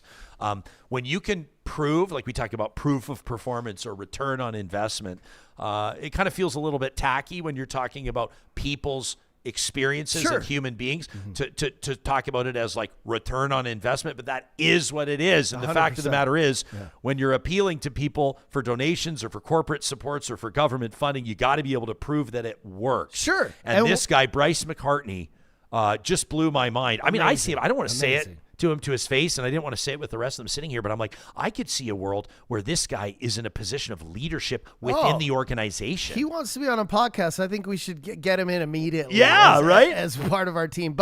And it's not an opinion, but we're living in a province that, we've seen funding cut to youth services and things like that. And so a place like UCAN is just so important. And this is just one amazing story of many that they have. And, we tend to we all do it. We look through this lens where we see people who are experiencing houselessness, drug addiction, things on the street as, in the back of your mind, you think, was this person lazy? Do they enjoy this lifestyle of just being addicted to drugs, or is it their fault that they're experiencing these things?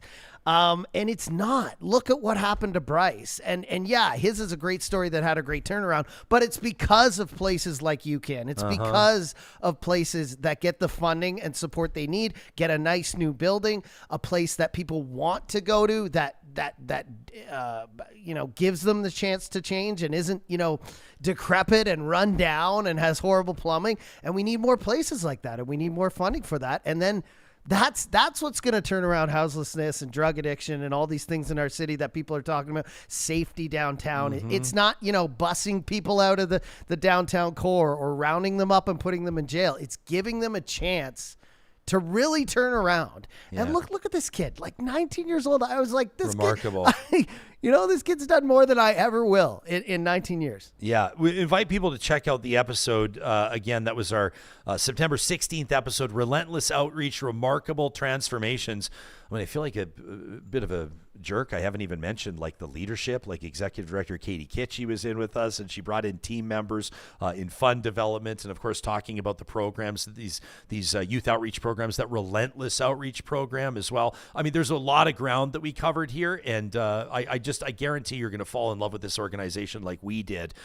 Be sure to check it out. Let us know what you think about it, and if you'd like, if you feel prompted to act, I'm seeing it in our live chat right now. Like, this is the morning after. This is an episode later. Yeah. And Matthew's saying that, is someone cutting onions in here. People are still emotional about what they heard, which is incredible. Yeah. I want to also, go ahead. Well, I was just going to say, there's a comment in here saying his story is the exception, not the rule. Ryan, those stats you were reading during the episode, I think I have them here. Prove that wrong 100%. There, I just gave for a people, stat. But read some of these stats that UCAN has been a part of. Yeah, and some, like, and I haven't seen the comment in the live chat because it's you guys are on fire today. I love it. But when someone says that Bryce may be the exception, not the rule, that's probably, well, it may be true in the sense of like young kids born into poverty, with parents that are obviously incarcerated themselves, or like, I don't have to spell it out. You know what I'm talking about. A lot of times those kids find themselves in really tough situations because it's what they grow up knowing. They basically, they grow up into a situation. There's no equity compared to, kids born into other scenarios or situations. If your norm is, your dad's out hustling, selling drugs, and your mom's unable to provide the basic necessities of life, it's going to shape a lot of kids' perceptions of like family or the home as a safe space or what have you. But let me tell you this, the norm when it comes to the work that UCAN's doing, which I think is what you're getting at, these numbers are really incredible. And I'm just sort of like picking and choosing just from a couple of numbers. You can reach out to the team at UCAN at ucan.ca. That's my is that a soft pitch or a hard pitch? That's a pretty direct pitch. And they'll be happy to provide further information here. But get this. So they have this, the 5-0 list. These are the 50 young people. And I think they told us in the episode it's now about 56. But they're working with, like, let's say right around 55 young people aged 12 to 17 that are in and out of the justice system, that are basically on the Edmonton Police Services list of, like, the highest profile young offenders. These are the 50 kids in layperson's terms on a road to ruin, right? And these kids, when you want to talk about results, here's what the list looked like comparing 2023 to 2024. So we don't have the 25 numbers yet, obviously, but comparing 2023 to 2024, the young people that interacted with UCAN and participated in their Relentless Outreach program, when it comes to all occurrences, these are Edmonton police numbers, all occurrences, there was a 53% reduction in crime. We talk about recidivism. We talk about turning the tide. We talk about, changing the pathway or providing new opportunities, opening new doors for these young people. A 53% reduction in crime. Imagine if you heard there was a 53% reduction in crime in your neighborhood in 1 year, how you'd feel about that. Johnny, when it comes to violence violations, in other words, arrests or charges relating to violent violations, a 64% reduction, just under a 2/3 reduction, a 51% reduction in property violations, and a 40% reduction in breach and warrant violations. In other words, failure to appear, stuff like that. So there's kids that are receiving the resources that they need, the opportunities they need, and then, like we heard from Bryce as well, they understand that they can believe in themselves and that they should believe in themselves. And I mean, when you're desperate, let's be honest. Bryce's story, I think the reason it was so heartbreaking is because he's so articulate in the way he, even at a young age, he knew like he wasn't getting what he needed from his parents. His father was pretty much absent the whole time. And his mother, even though he said was trying to guide him through life, had her own problems as well, obviously dealing with the father and poverty and all those things, making rent. And he even said right out, she cared for me, but I didn't get love. And I mean, straight up love is the one thing when you're younger you should learn right off the bat. Love for people, empathy for people, how it can boost you up, how it can guide you, how it can lift you up in life. And the fact that he got through all of that without having that.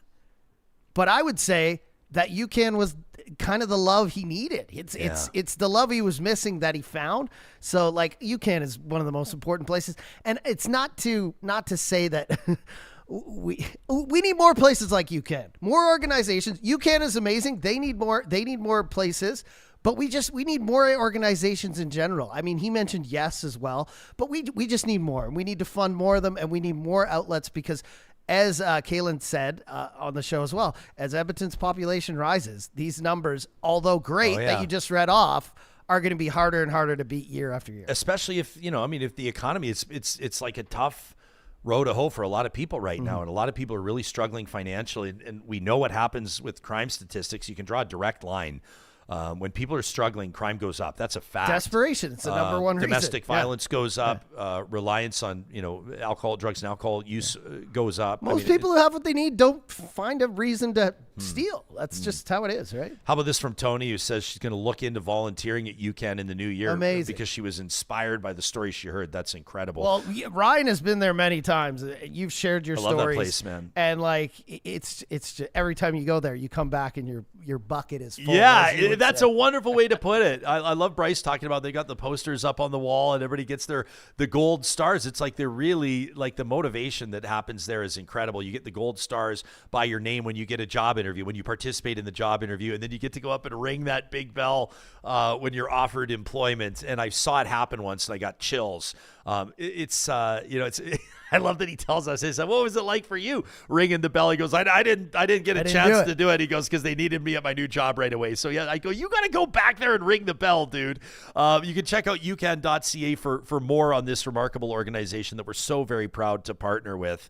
Again, that's youcan.ca. Let us know what you think about the episode. It's 10 o'clock already here. Jeez. I know, man. It's rolling up fast. I don't know if I should say this because it might stretch us to 10:30. Say whatever you want. Well, are we going to talk about the license thing? Oh, gosh. We can. We got lots of shows coming up. And yes, we can touch on it now, the license, the Alberta driver's license thing. What do you think? Well, we're going to talk to Max Fawcett in the next couple of days. But what do you think of it? Well, I'll tell you in a second. Okay. But what I think right now is I also did want to read a quote here, a note here from Vamp Fashions, who said, we're talking about people who inspire and believe in others. Vamp says, the man who established Peace Hills Insurance said, once told me about his vision for when his great-grandchildren would one day be chief.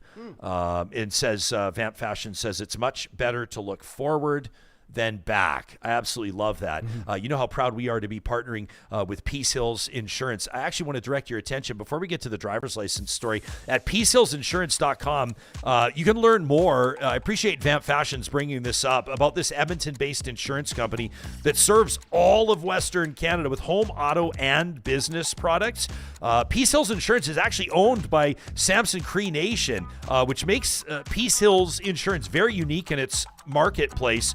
Their mission through Wakotowin, a Cree word representing the interconnectedness of all beings, is to be a respected national insurer that provides creative and responsive solutions. They want to be a unique insurance company that truly cares. You can check out their website for details on exactly what that looks like. But some of the ways that they're doing this is giving back to the communities that they serve by working with broker partners to fund those local projects. That's how we first interacted with them. They're offering meaningful and stable employment opportunities with a fun and a very unique corporate culture. And of course, most importantly to the general public, offering policyholders compassionate and dedicated service. I know that this has been a year where a lot of people in Alberta, Western Canada for that matter, have been shopping around as they've seen their insurance rates increase.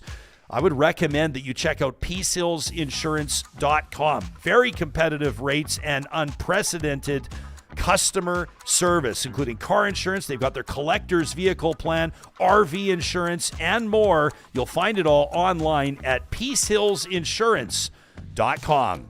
Wonderful to run into our friends at Kubi Renewable Energy at the Edmonton Chambers 56th Annual Golf Tournament yesterday. I asked them, how are things going over there? They said, well, they said we're still going at it. They will go right up until the snow falls, getting those panels up on roofs across Western Canada, Saskatchewan, BC, Alberta, Yukon, Northwest Territories. Kubi is Western Canada's busiest solar installer, powering communities with clean, efficient solar energy tailored to your needs. It's never been more affordable, more accessible to go green.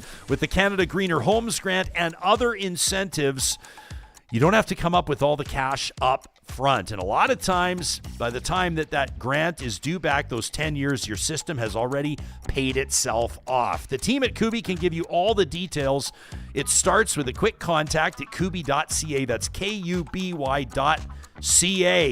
They'll fill out all the paperwork for you. How good does that sound?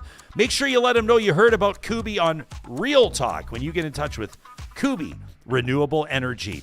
Our friends at California Closets reminding you they are proudly Canadian-owned and operated, manufacturing all of their installations right here in our home province of Alberta. There's no risk to connect with the team at California Closets. In fact, I guarantee you'll be inspired by that free design consultation as you share with them the space in your home, perhaps your business that you're looking to transform with a custom closet or a storage solution.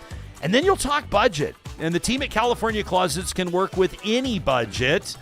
There's varying levels of installation depending on your finish, depending on the magnitude of that installation. And of course, they love to find solutions that work for you, guaranteed for life. We're thrilled with our California Closets. We became customers 8 years ago, and they still look as good today as they did the way they went in. You can request that free consultation today by visiting californiaclosets.ca. All right, so here's the driver's license story. This is one that's kind of been making news. I guess it's kind of, the story's been flying under the radar a little bit. Yeah, we had other things this week. And I'll acknowledge that different people feel differently about this legislation. I think some people feel like it could improve efficiency. It could help in sort of paper processing. It could help cut red tape. That's kind of one of the thoughts, I guess, that proponents of this move would have, and that probably is why it makes sense that Service Alberta and Red Tape Reduction Minister Dale Nowley is the one speaking to this on behalf of Alberta's government, saying that adding Canadian citizenship markers and healthcare card numbers to driver's licenses is a necessary change. And then, of course, I've seen people that are sort of arguing against it, suggest that there are some very real and valid concerns around this move. And so, they're kind of pushing back on this. Basically, the Alberta government is adding, and we'll dig into this further in shows coming. I want to talk to expert voices. Like I'm a civilian here commenting on this, but they're adding citizenship markers to driver's licenses and provincial ID cards, which means that the ID will specifically or explicitly indicate whether or not that card holder, that individual is a Canadian citizen. Okay, so they're bundling other changes like combining the healthcare number with the driver's license. I think that's a great idea. They're introducing digital or mobile IDs like the Alberta Wallet and maybe a plastic ID that merges the health card with the driver's license. I don't know why you wouldn't do that. I don't know why they haven't done that for many, many years. Unless maybe never mind. I was going to say, privacy concerns, but I mean, all your information's on your driver's license anyway, right? So it's targeted the rollout for this late 2026. The government says it will streamline services. It's going to reduce the number of different documents that people have to carry. I don't know if anybody's carrying their healthcare card with them right now, are they? Yeah, some people I don't maybe have are. I don't have a document issue. I don't have a document right issue. Like, that's not my number one issue. They say that it'll help prevent election fraud. Maybe.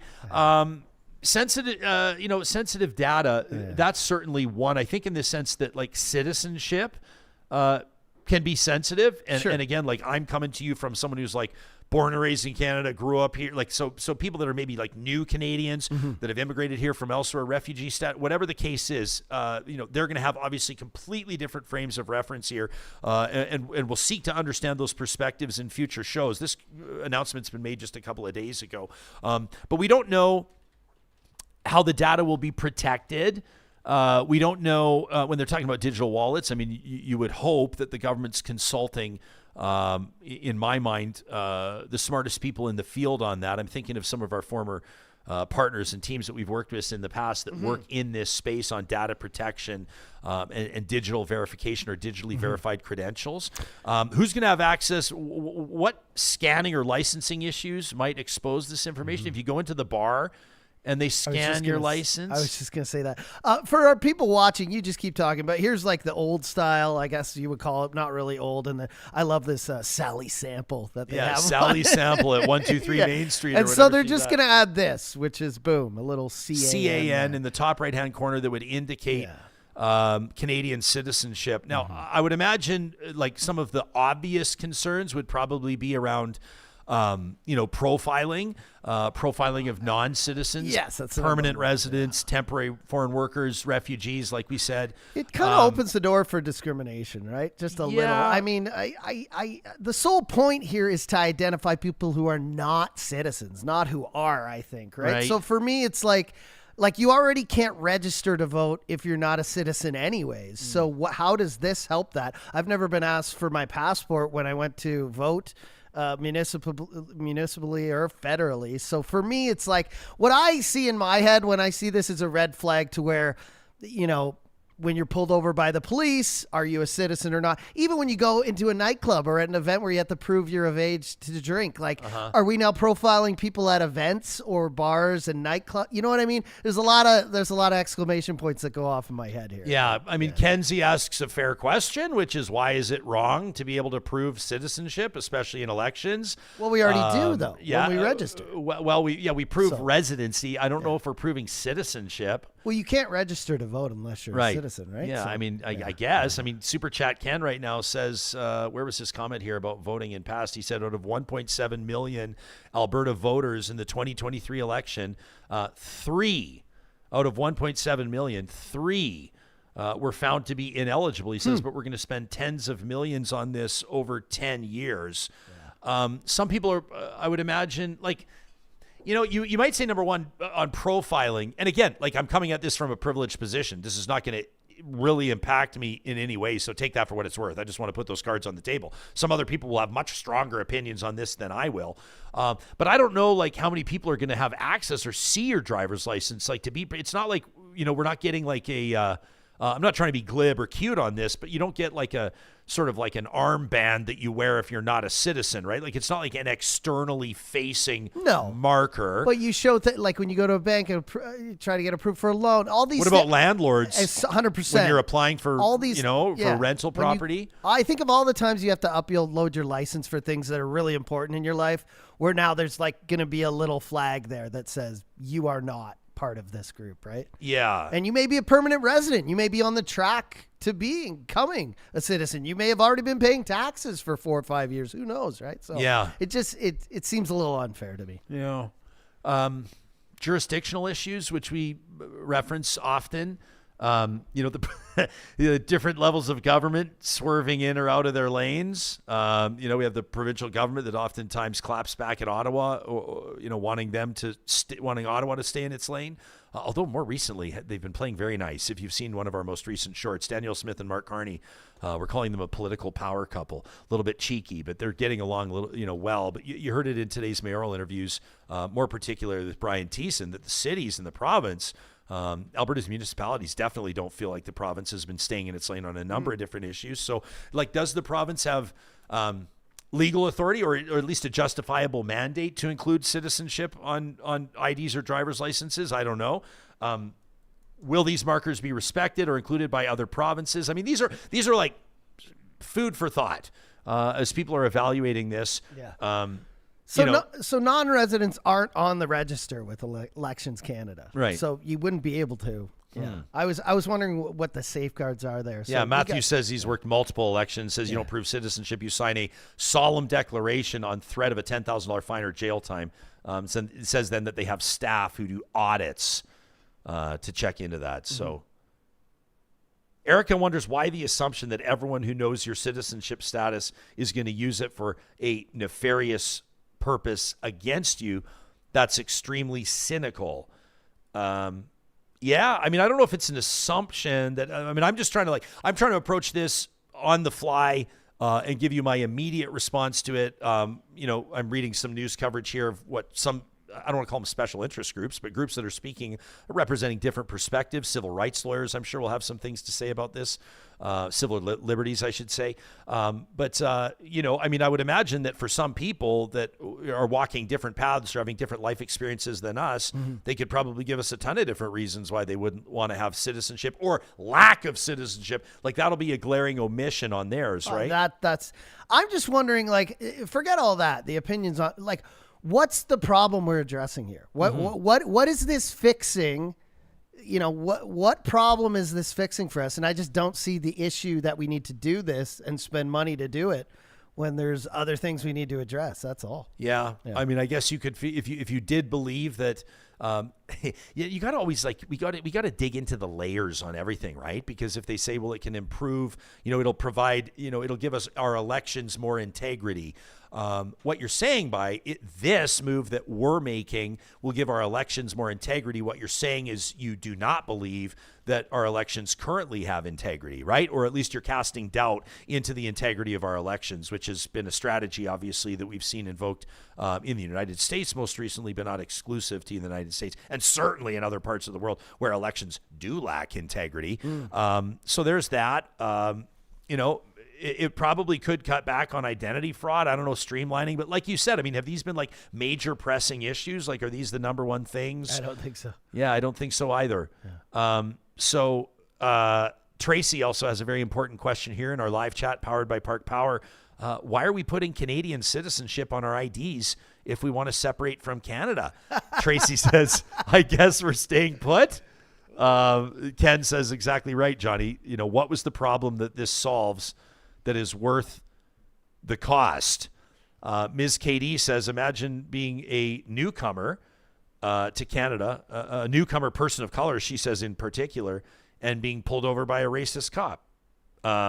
Sharon says carding, right? Remember, like, the Edmonton Police Service, this was like a big story, and I'm not suggesting that it's maybe not big for people that still experience it, but I remember this was, I think, what would have been under 3 police chiefs ago, or maybe 2 police chiefs ago. There was a huge issue in Edmonton around the practice of carding, right? Of police officers essentially stopping people. And it's a very contentious issue, right? Because, like, police will say, and I don't speak for the police, but police will say, like, we know what we're doing. We know what we need to do to be effective policing. We're on the street every single day. And we know that when we need to stop someone, and they will never say interrogate, but stop and check in with someone, they want to see their ID. They want to know who they're talking to. And civil liberties groups or everyday citizens who are oftentimes targets of the carding practice will say, well, it's racial profiling, it's inequitable practice, it's unfair, and we're sick of it. And it shouldn't happen. And it was a huge, I'm going to say about 10 years ago, I'm trying to think back on which talk shows I was talking about it, but it was a huge issue. And so Sharon says, like, when it comes to the practice of carding, this would be a huge issue. Justin says healthcare is the number one thing. Says putting the healthcare number on the driver's license, says it's not a horrible idea. I actually personally, Ryan speaking, think that's a great idea. Justin says, but the citizenship is ridiculous, and the entire thing is a waste of time and money. Ken referencing any movie of your choice. Papers! Show me your papers! I'm not trying to be cute about something serious, but Sharon says, yeah, that was about 10 years ago that was a big story. So we'll get Max Fawcett's take on this when he joins us on the show. I can't wait. Yeah, I'm sure he'll have hot takes. The lead columnist for Canada's National Observer. And in the meantime, Real Talkers, we do invite your feedback potentially. And if you've got firsthand experience on this or lived experience that would shape a perspective, an important one for the audience members and the host, the technical producer of this show to hear, you can always send us an email to talk@ryanjesperson.com. Could be a perfect addition to our next episode of The Flamethrower, presented by our friends at the DQs of Northwest Edmonton and Sherwood Park. That's our final episode of every week. This week it's going to be on Friday, the 19th of September. Your hottest takes. We'll wrap up the week with The Flamethrower, presented by the DQs in Palisades, Nemeo, Newcastle, Westmount, and Baseline Road. And in the meantime, as we wrap this episode, and thank you for being a part of these conversations. We also want to ask you to go to the next level, to subscribe to our YouTube channel, to subscribe to Real Talk wherever you find us on the podcast. You can also rate and review the podcast. We're seeing some real increased interest and some audience growth following our one-on-ones with the Prime Minister and Alberta's Premier last week, and we want to keep that momentum growing as we continue to deliver Real Talk. We'll see you soon.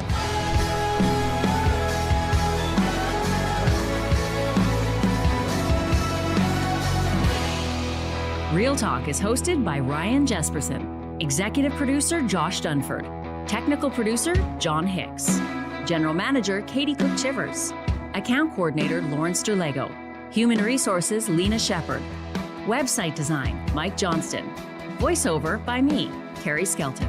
Real Talk's editorial board is Supriya Dwivedi, Ahmed Ali, Brandy Morin, Ann Castleman, Corey Hogan, Harman Candola, Catherine O'Neill, and Chris Henderson. Member Emerita, Julie Rohr.